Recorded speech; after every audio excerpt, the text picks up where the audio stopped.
मोहतरम दोस्तों, बुजुर्गों, बच्चों, नौजवान साथियों, इस्लाम की पर्दानशीन ख़वातीन उम्मत, अस्सलामु अलैकुम वरहमतुल्लाहि वबरकातुह। आज कुछ बात करने का मूड तो नहीं है मेरा, तबीयत ठीक नहीं है मेरी, बुखार आ गया था मुझे, लेकिन दिल का दर्द बयान करने के लिए जा रहा हूँ मैं आज आप लोगों से। ज़रूरी समझा मैंने इसको, आज थोड़ा हिम्मत बनाकर मैं आज हाजिर हो गया आपकी खिदमत में, वरना मेरी तबीयत ठीक नहीं है। आज मैं आप लोगों से एक बात पूछना चाहता हूँ मैं आज आपसे एक सवाल करना चाहता हूँ कि मुसलमानों के पास पैसा नहीं है?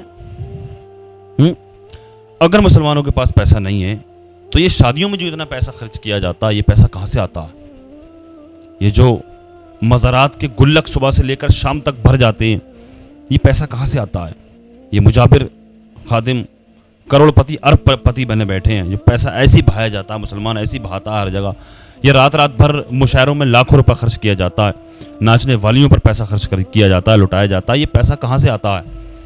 अरे बहुत पैसा मुसलमानों के पास, मैं दावे के साथ, मैं यकीन के साथ कह सकता हूँ इस बात को, मुसलमानों के पास बहुत पैसा है, लेकिन अफसोस सही इस्तेमाल नहीं है, उस पैसे का सही इस्तेमाल नहीं है। अभी भी आंखें खोल लो मुसलमानों।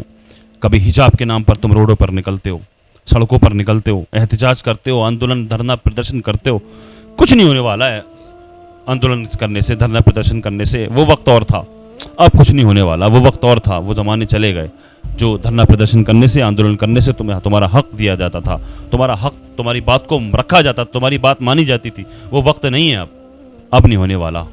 अभी भी आंखें खोलो मुसलमानों। आप देख रहे हैं रोडों पर निकलने का नतीजा, तुम्हें धाराओं में लपेट दिया जाएगा, तुम्हें जेलों में सड़ा दिया जाएगा। जी हाँ, मैं ये बात क्यों कर रहा हूँ, इस तरह की बात? हिजाब के नाम पर तुम्हारी बच्चियों के सरों से दुपट्टे खींचे जा रहे हैं। तुम तो इज्जतदार लोग, नहीं भेजते हम कॉलेज, नहीं भेजते स्कूल, बिठा लिया उन्होंने। अरे उनका मिशन कामयाब हो गया, वो चाह यही रहे थे, वो तो यही चाह रहे हैं मुसलमान जाहिल अनपढ़ रह जाए, वो चाहते ही यही हैं। इसलिए समझ जाइए, समझ जाइए, जो बात हमें उलमा चीख चीख कर जो बातें हमें बता रहे हैं, आज हमें गैर बताने लगे। एक वीडियो, एक रिपोर्टर साहिबा, उनका मैं बड़ा शुक्रगुजार हूँ, हर्षिता मिश्रा जी, बड़े अच्छा अपने गुफ्तगू का आगाज़ जो करती हैं वो भी अशार से करती हैं, और अपना इख्तिताम जो करती हैं अपनी बात का वो भी अशार पढ़ करके करती हैं। बड़ा अच्छा बोलती हैं। इनका पैगाम मुसलमानों के लिए कितना अच्छा पैगाम है। मुसलमानों आंखें खोलो, अभी भी अपनी, अभी भी वक्त है, अभी भी वक्त है, अपनी आंखें खोल लो, इस वीडियो को देखो और सुनो इनकी बात को और समझने की कोशिश करो। जिस कौम की गरीबी और लाचारी की हालत आज़ाद भारत में बदनुमा दाग बन चुका हो, उस कौम को कमर हिलाने से ही फुर्सत नहीं मिल रही है। जो कौम एक दिन के मुशायरे के लिए लाखों रुपए पानी की तरह बहाने में यकीन रखती हो, उसे स्कूल की क्या ज़रूरत, उसे कॉलेज की क्या ज़रूरत, उस कौम को यूनिवर्सिटी की क्या ज़रूरत? पर नहीं साहब, बिल्कुल नहीं। स्कूल, कॉलेज, यूनिवर्सिटी ये सब फालतू लोगों के काम। जो कौम अपनी बहन बेटियों के हिजाब और दुपट्टे की हिफाजत नहीं कर सकती, उस कौम से क्या ही उम्मीद की जाए? कम से कम मुसलमानों को इकट्ठा होकर अपना स्कूल और हॉस्पिटल ही खोल लेना चाहिए। एक तो ऐसे ही अपने बच्चों को स्कूल भेजने से ये लोग 13-22 करते हैं। हिजाब के विरोध होने के बाद इन्होंने लड़कियों को स्कूल भेजना ही बंद कर दिया। अगर इतने जज्बात भड़क रहे हैं तो चंदा इकट्ठा करके स्कूल बना लीजिए, अपने बच्चों को टीचर और प्रोफेसर बनाइए।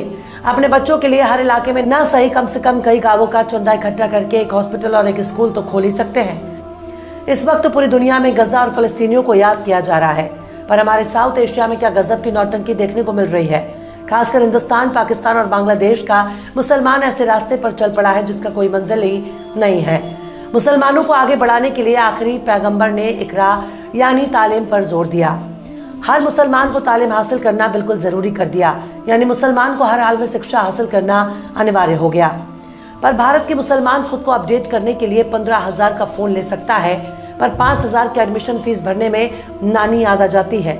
स्कूल कॉलेजों में भेदभाव के शिकार भी मुसलमान होते जा रहे हैं। इनके पास ना तो कोई सामाजिक लीडर है, ना ही पॉलिटिकल लीडर। अगर कोई सियासी लीडर इनकी क़यादत के लिए तैयार भी होता है तो ये खुद ही उसे आरएसएस का एजेंट साबित करने लगते हैं। मतलब इनके पास सब कुछ है पर कायदे की खोपड़ी नहीं है। बच्चों को हायर एजुकेशन से बिल्कुल दूर रखना चाहते हैं। खासकर लड़कियों के मामले में मुसलमान दिन ब दिन पिछड़ता जा रहा है। ये एकजुट होकर दरगाह बनाने के लिए पैसा इकट्ठा कर सकते हैं, एकजुट होकर कव्वाली के लिए चंदा वसूल कर सकते हैं, एकजुट होकर मुशायरे के लिए चंदा बटोर सकते हैं, एकजुट होकर महज एक रात के लिए बड़े शायर को बुलाने के लिए 5 लाख का चंदा इकट्ठा कर सकते हैं, पर एकजुट होकर खुद के लिए स्कूल, कॉलेज, यूनिवर्सिटी बनाने के लिए पैसा इकट्ठा नहीं कर सकते। फिरका परस्ती के नाम पर आपस में लड़ाने वाले मौलाना की तकरीर के लिए इनके पास पैसा है, पर अपने बच्चों को पढ़ाने के लिए ना तो इनके पास पैसा है ना ही हौसला।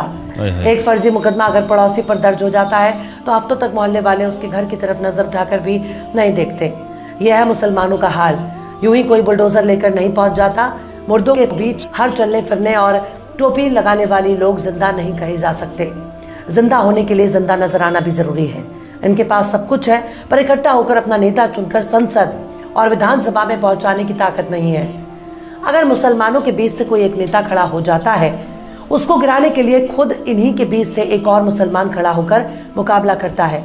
लिहाजा ऐसे ऐसे लोग चुनाव जीतकर मुसलमानों के सिर पर तांडव करने लगते हैं, जिनको मुसलमान तो छोड़ दीजिए, हिंदुओं में ही ज्यादातर लोग नहीं जानते।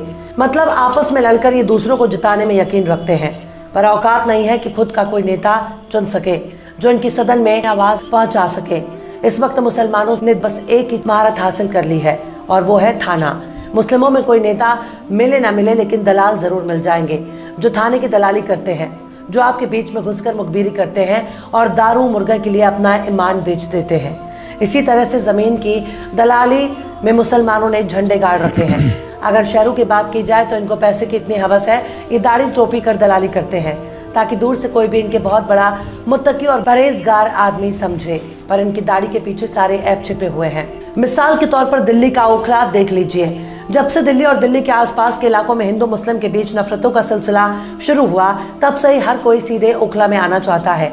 यहाँ कई इलाके ऐसे हैं जहाँ अवैध इमारतें बनी हुई हैं, जहाँ जरूरत पड़ने पर एम्बुलेंस और फायर ब्रिगेड भी नहीं घुस सकते।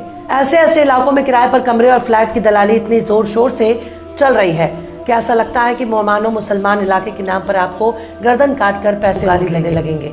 दरगाहों के बाहर इन लोगों की बड़ी बड़ी दुकानें मौजूद हैं, जहाँ ये रूहानी इलाज के नाम पर अपना धंधा चला रहे हैं।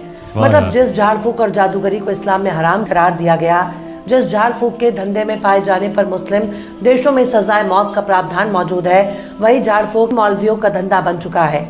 झाड़ फूक के नाम पर ये लोग जिन्नातों को अपने वश में करने का दावा करते हैं, पड़ोसी को पड़ोसी का दुश्मन बना देते हैं, भाई को भाई के जानी दुश्मन बना देते हैं। और अगर इनके पास इतनी ताकत है तो इजराइल जाओ और नेतन्याहू का डायपर निकाल कर लाओ। अगर इनमें इतनी ताकत मौजूद है तो जो बाइडेन से छैया छैया गाने पर डांस करके दिखवाओ। पर यकीन मानिए, अगर मुसलमान दीन दुनिया के इल्म से बिल्कुल अनजान रहेगा तो उनके साथ ऐसा ही होगा। मुसलमान चुपचाप खुद का स्कूल, कॉलेज, यूनिवर्सिटी, यहाँ तक कि हॉस्पिटल भी बना सकते हैं, पर इसके लिए मुशायरे से दूरी बनानी पड़ेगी। लाखों रुपए लेकर एक रात के लिए शायरी करने वाले भाड़े के शायर कभी आपके नेता नहीं बन सकते। पीर मौलवियों और तकरीर करने वाले मौलानाओं के पीछे पैसे बर्बाद करने से अच्छा है कि खुद के लिए स्कूल तैयार करो, अपने बच्चों को बड़े से बड़ा कारोबारी बनाओ, वरना आपकी औकात केवल सरकारी फाइलों में कैद हो जाएगी। इसलिए दहेज के पीछे मत भागो, पहला वाला प्यार के चक्कर में मत भागो, इश्क मोहब्बत की पैतरेबाजी में मत फंसिए, अपनी मंजिल की तरफ दौड़ लगाओ, वरना तुम्हारी आने वाली नस्लें तुमको लानत भेजेंगी। बहरहाल चलते चलते आखिर में अल्लामा इकबाल ने भी क्या खूब फरमाया है, तुम में हूरों का कोई चाहने वाला ही नहीं, तुम में हूरों का कोई चाहने वाला ही नहीं, जलवाए तूर तो मौजूद है, मूसा ही नहीं। फिलहाल इस वीडियो में बस इतना ही है। वीडियो आपको कैसा लगा कमेंट बॉक्स में आप जरूर बताइएगा। वीडियो पसंद आए तो लाइक करें। वाकई एक एक बात दिल को छूने वाली इनकी, इन बहन की। हर्षिता मिश्रा जी हैं रिपोर्टर साहिबा, मुसलमानों के हक़ की आवाज़ उठाती हैं, मुसलमानों के हक़ में ही बोलती हैं ज़्यादातर। ये गैर होकर के हमें जगा रहे हैं, बताइए, गैर होकर हमें जगा रहा है। मुसलमानों वक्त है, अभी सुधर जाओ, बहुत पैसा है मुसलमानों तुम्हारे पास, बहुत पैसा। मैं यकीन के साथ, मैं दावे के साथ इस बात को कह रहा हूँ, मुसलमानों के पास बहुत पैसा है। तुम्हारे बच्चों का मुस्तकबिल तुम्हारे हाथ में है, समझ जाओ, अभी भी समझ जाओ, अभी वक्त है, समझ जाओ। अल्लाह की बारगाह में दुआ है, अल्लाह तबारक व तआला मुसलमानों को सही समझ अता फरमाए, अल्लाह पाक दीन की सही समझ अता फरमाए, दुनिया भी सही समझ अता फरमाए, अल्लाह पाक अपने बच्चों की सही तरबियत करने की तौफीक अता फरमाए। अस्सलामु अलैकुम व रहमतुल्लाहि व बरकातुहू।